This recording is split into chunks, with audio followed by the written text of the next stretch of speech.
Proceeds of crime थे, वो इल gotten money थी। सो ये सरकार साबित कर ही नहीं सकी।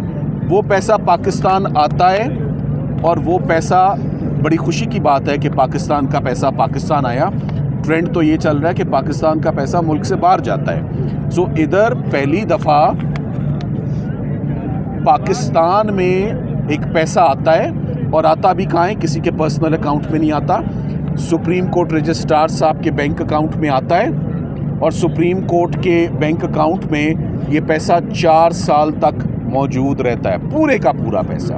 उसमें 1 रुपया भी कम नहीं होता, बल्कि उस पर मुनाफा लगता है और वो पैसे पहले से भी ज़्यादा हो जाते हैं। अल कादिर यूनिवर्सिटी ट्रस्ट कोई गोस्ट प्रोजेक्ट नहीं है, वो हकीकत है, वो एग्जिस्ट करता है। वहाँ पर गवर्नमेंट कॉलेज लाहौर जैसी प्रेस्टीजियस यूनिवर्सिटी के साथ वो एफिलिएटेड है। वहाँ लम्स के प्रेस्टीजियस इदारे के जो प्रोफेसर्स हैं वो लेक्चर्स देते हैं। वहाँ पर 150 से ऊपर तलबा ऑन कैंपस रहते हैं, फ्री ऑफ कॉस्ट एजुकेशन है। मगर अफसोस की बात ये, चले साइफ़र, इद्दत निकाह, तोशा खाना, ये और मामलात थे।